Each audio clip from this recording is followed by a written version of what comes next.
It must have been amazing to be back in Ireland shooting. It must be such a nice bonus when that happens. It is. It's lovely, and it seems to be once every 2 or 3 years I end up back home shooting something, which has been ideal. Because I don't live at home anymore. But whether it was intermission or triage or Ondine, and then this once every 2 or 3 years ago. I'm in the southwest of Ireland, where this was shot, as a part of the country that outside of Dublin I'm most familiar with, and it was heaven. And did you all stay in this hotel in real life? That must have been creepy. Yeah. It must have been quite good though for getting the into the head hotel of the character. The hotel, the Park Still, is a beautiful place, but just shooting and living in the same building was a bit funky. You'd say goodbye to people at the end of a working day, and then you'd awkwardly bump into them 4 minutes later in another corridor. Yeah, although I quite like to live with John C. Reilly for a while. I bet that'd be quite fun. Yeah, John's good. He's fun. And I love the movie, but I'm still struggling to quite work out exactly what the message is, what it's trying to say. I was wondering what you took away from this. What did you think? I don't know that there's no singular message that the filmmakers are trying to put forth. I know that for sure.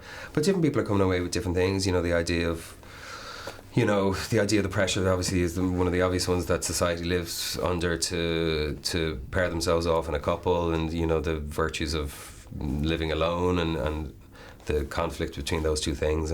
But I don't know what the message is. I mean, I didn't really get any one particular message from the film. I just think it's a really beautiful tale. And I can see from watching the film that you adopted my diet in preparation for the role. Go on, man, you never look better. That must have been. It's a pity we haven't got you on camera. I know. That must have been good fun though. I've always been wanting someone to say to me, you need to eat for this role. That'd be good. It was for a couple of days. It's one thing being able to eat whatever you can, but then kind of having to, because it was a very short period of time I put it on, but it was fine. Were you tempted to keep the moustache as it was afterwards? Because I think it suits you.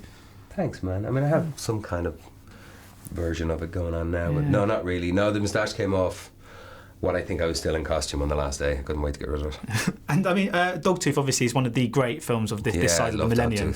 I mean, as soon as you saw that, did you think, I'd love to work with this guy one day? And did you seek him out because Rachel did, or did he get in touch with you for the Lobster? No. I wasn't as proactive and smart as Rachel was. No, and I learned that I can do that, because I literally saw Dogtooth 2 or 3 years before I read the script for the Lobster, and I remember coming out of a cinema in Philadelphia with my sister and standing in the parking lot and going, what the fuck did we just see, and how brilliant was that? And I was so affected by it and disturbed by it and moved by it, Dogtooth. So I didn't. But anyway, came around to pass 2 or 3 years later that I found out Yorgos was making his first English language film, and then I jumped on the opportunity to read it and to Skype with him for an hour and a half, of which we spent 6 minutes talking to each other and the rest staring into space. Sounds a bit like our interview now. It was weird, yeah.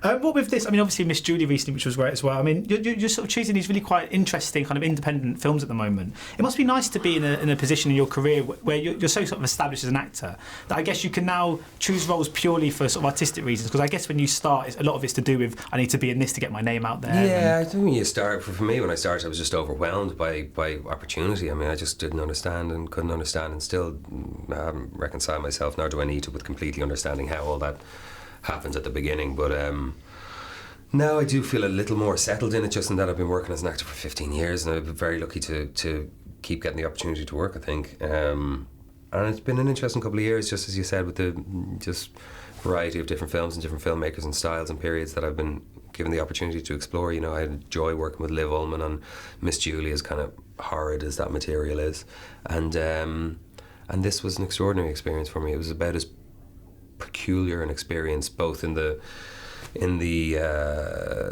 with regard to the material and also the process of making the film, and the lack of rehearsal and the lack of talking about character and backstory and narrative. There was none of that, and it was all just very immersive in a kind of a unusually clinical way, which was bizarrely pleasing and surprisingly warm for its clinicality. It must be so great though to be in a profession where you are continuing to try new things and to kind of test yourself. And I mean, some of your best work might never have come yet. And I mean, The Lobster is one of the finest things you sort of have been in. I just wonder, that was quite cool though, that there is a career out there where it kind of gets better, because for a lot of us, it's ideally stays the same.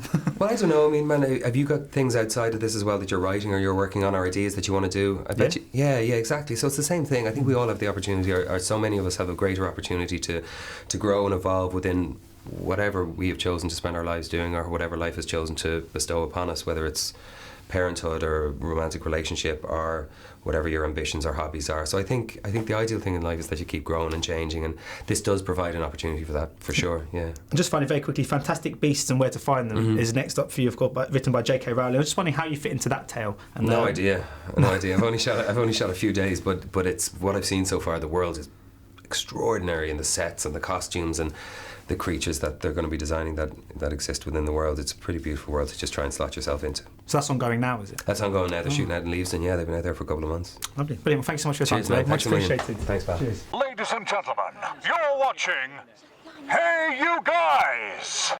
Hey You Guys, huh? Hey, you guys. Is that from the Goonies? It is indeed, yeah. Nice. Hey, you guys!